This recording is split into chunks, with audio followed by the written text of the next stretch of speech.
நேயர்களே, இன்னைக்கு நான் மாற்று குரலுக்கு சர்வதேச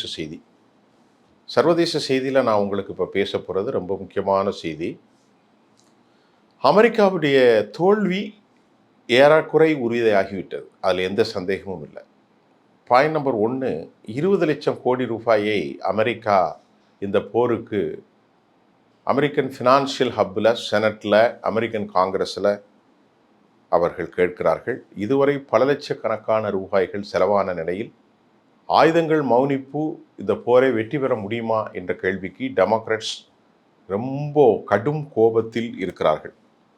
அதனால் அமெரிக்கா நிச்சயமாக இந்த பணத்தை பெற முடியாது. ஏராளமான உயிரிழப்புகளையும் அவர்கள் சந்தித்து வருகிறார்கள். இரண்டாவது, யூரோப் நாடுகளுக்கும் அமெரிக்காவுக்கும் கடுமையான முரண்கள் ஏற்பட்டிருக்கிறது.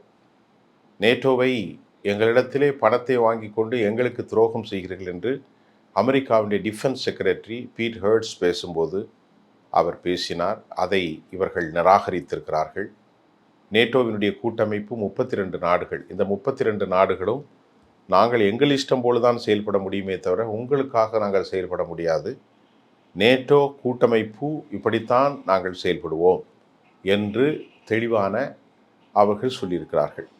நேட்டோ கூட்டமைப்பு என்பது எங்கள் நாட்டுக்குள் நடக்கக்கூடிய விவகாரத்தில், நம் உறுப்பினர்களுக்குள்ள விவகாரத்தில் மட்டும்தான் ஒருத்தருக்கு ஒருத்தர் பாதுகாப்பாக இருக்க முடியும் அல்லாமல், தனிப்பட்ட டொனால்ட் ட்ரம்பும் பெஞ்சமின் நெத்தன்யாகுடைய முடிவுக்கு யூரோப் யூனியனோ நேட்டோவோ வராது என்பதை அவர்கள் தெளிவுபடுத்தியிருக்கிறார்கள். ஆகவே யூரோப் நாடுகளுக்கும் அமெரிக்காவுக்கும் இடையிலே இந்த போட்டியில், இந்த விவகாரத்தில் ஒருங்கிணைந்த கருத்து இல்லை. ஒன்று.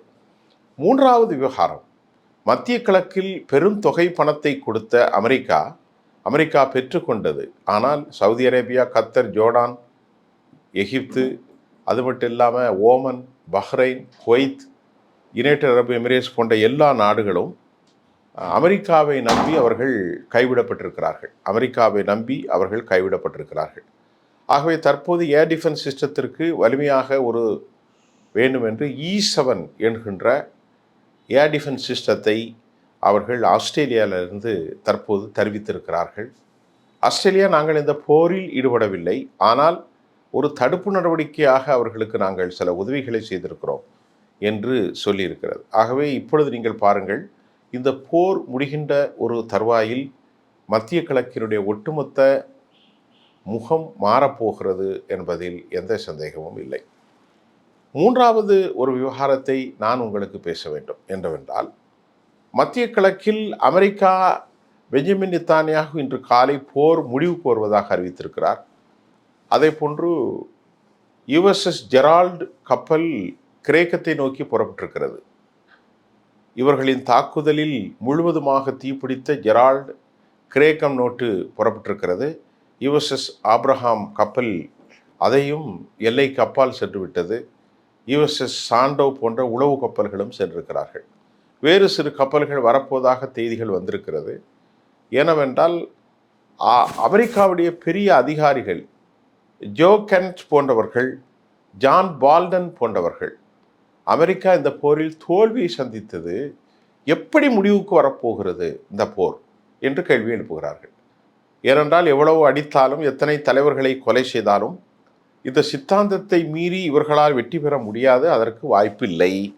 ஆகவே இவர்கள் எப்படி வெற்றி பெறப் போகிறார்கள் என்ற கேள்வி எழுகின்றது.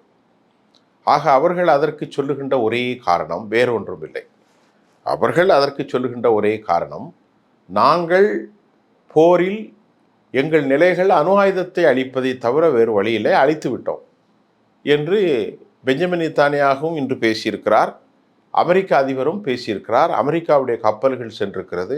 அமெரிக்காவுடைய முன்னாள் ஜான் போல்டன் போன்ற மிக முக்கிய தலைவர்கள், அமெரிக்காவுடைய ரிப்பப்ளிக்கன் கட்சியினுடைய ஃபாக்ஸ் தொலைப்பாளராகவும் நெருங்கிய நண்பருமாக இருக்கக்கூடிய சர்வதேச NCC அமைப்பினுடைய தலைவராக இருக்கும் திரு ஜோ கென்ட் இந்த போர் தேவையற்றது என்று சொல்லியிருக்கிறார். இந்த போரால் ஈரான் நமக்கு எதிரி அல்ல, முழுக்க இவர்கள் இஸ்ரேலர்களுடைய லாபிக்கு, கோடீஸ்வரர்களுடைய லாபிக்கு உட்பட்டு போய்விட்டார்கள் என்ற கடும் கோபத்தை, சினத்தை வெளிப்படுத்தி இருக்கிறார். இது ரொம்ப முக்கியம். அதை போல நாம் இங்கே பார்க்கின்ற போது ஒரு விவகாரம் நமக்கு தெளிவாக தெரிகிறது.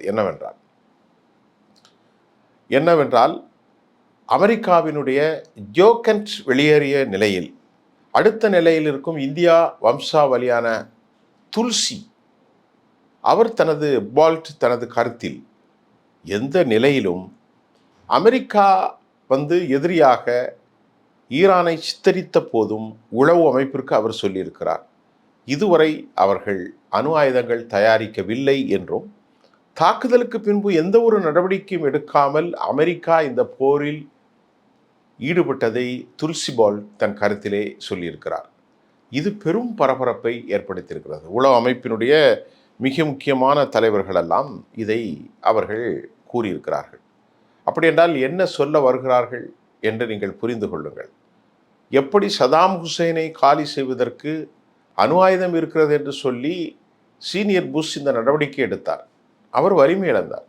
ஆனால் இங்கே அமெரிக்கா கேவலப்படுகின்ற ஒரு சூழலுக்கு தள்ளப்பட்டிருப்பதாக உலகத்திலிருந்து பலரும் சொல்வதில் உண்மை இல்லை என்று நாம் மறுக்க முடியாது.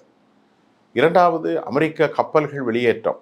அமெரிக்காவை நம்பியிருந்த மத்திய கிழக்கினுடைய முகங்கள் மாறியது. மூன்றாவதாக நாம் ஒரு விவகாரத்தை சொல்ல வேண்டுமென்றால், நீங்கள் புரிந்து கொள்ளுங்கள், மூன்றாவதாக நாங்கள் ஒரு விவகாரத்தை சொல்ல வேண்டுமென்றால், சவுத் பாஸ் என்று சொல்லக்கூடிய மிகப்பெரிய சிஎன்ஜி, அதாவது இயற்கை நேச்சுரல் கேஸ், இயற்கை வாயு தளம் வேண்டுமென்றே இஸ்ரேல் குண்டை போட்டு எரிக்க ஆரம்பித்து அது கட்டுக்குள் அதற்கு பழிவாங்க கத்தரை தாக்கியிருக்கிறார்கள்.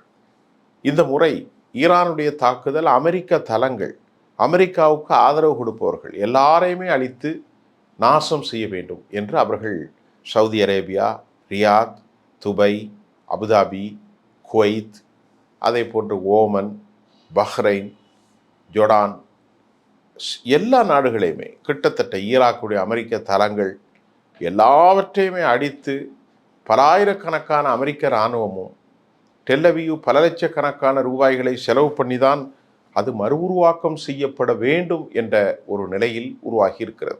இது இன்றைய விஷயம். போர் முடிவுக்கு வருகிறதா என்றால், போரை முடிவுக்கு கொண்டு வரக்கூடிய ஒரு நல்ல கல்வியாளர், சிறந்த தலைவராக இருந்த அலி லாரிஜானி படுகொலை செய்யப்பட்டார். அதே போன்று இஸ்மாயில், அது நாட்டுடைய இன்ஃபர்மேஷன் டெக்னாலஜி அமைச்சர், கொல்லப்பட்டார். 86 வயது பெரியவர் சையத் அலி ஹமேனி படுகொலை செய்யப்பட்டார். இப்படி ஏராளமானவர்கள், சுலைமானி பஷி அமைப்பின் படுகொலை செய்யப்பட்டிருக்கிறார். 100க்கும் மேற்பட்டவர்களை கொலை செய்ததன் விளைவாக ஈரானுக்கு எதிராக இந்த கொலைகளை நடத்திய அமெரிக்காவும் இஸ்ரேலும் எதை சாதிக்கப் போகிறது? எதையும் சாதிப்பதில்லை. ஏனென்று சொன்னால், நேற்றைக்கு வெளிவிவகாரத்துறை அமைச்சர் அப்பாஸ் அராக்சி பேசும்போது, எந்த ஒரு தனி மனிதரும் அவருடைய திறமைகளும் நம்பி ஈரான் இல்லை, ஈரானின் வளர்ந்த தொழில்நுட்பத்தின் மூலம் ஒவ்வொருவரும் சக்தி வாய்ந்தவர்களாகத்தான் நாங்கள் இருக்கிறோம், எங்கள் நாட்டில் சித்தாந்தமும் அடிப்படை கொள்கைகளுமே மேல் என்று அவர்கள் உலகத்திற்கு ஒரு செய்தியை சொல்லியிருக்கிறார். ஆக இந்த போர் முடிவுக்கு வரப்போகிறது. ஈரான் வெற்றி பெற்றதாகத்தான் நாம் சொல்ல முடியும். ஆனால் ஈரான் பெரும் அழிவை சந்தித்திருக்கிறார்கள். ஈரானுடைய கட்டமைப்புகள், ஈரானுடைய மக்கள் பலர் படுகொலை செய்திருக்கிறார்கள். ஆனாலும் உலகளவிலே சொல்லப்படுகிற ஒரு கருத்து, ஈரானுடைய மலைக்கீழ் நிலக்கீழ் ஆயுத குடோன்களை ஒரு காலமும் அழிக்க முடியாது. அமெரிக்கா அதற்கான தகுதியான பங்கர் பஸ்டர்களும் இல்லை. 200 அடி என்றால் அவர்கள் 500 அடியிலே வைத்திருக்கிறார்கள். அது உருக்குலைந்து போவதற்கான விவகாரம் இல்லை. இன்னும் பல மாதங்களுக்கு போரிடுவதற்கான ஆயுத பலத்தோடு ஈரான் இருக்கிறது. அமெரிக்காவோ சில வாரங்கள் கூட இல்லை. தற்போது அவர்களுடைய போதிய ஆயுதங்களும் இல்லை. அவருக்கு தேவையான 200 பில்லியனும் அமெரிக்காவினுடைய செனட் சபையோ மற்ற சபைகளோ சேங்ஷன் செய்யாது. மக்கள் எதிரான மனநிலை இருப்பதாகவே இன்றைய செய்திகளின் மூலம் நாம் அறிந்து கொள்ளலாம். மீண்டும் மற்றொரு களத்தில் சந்திப்போம். நன்றி.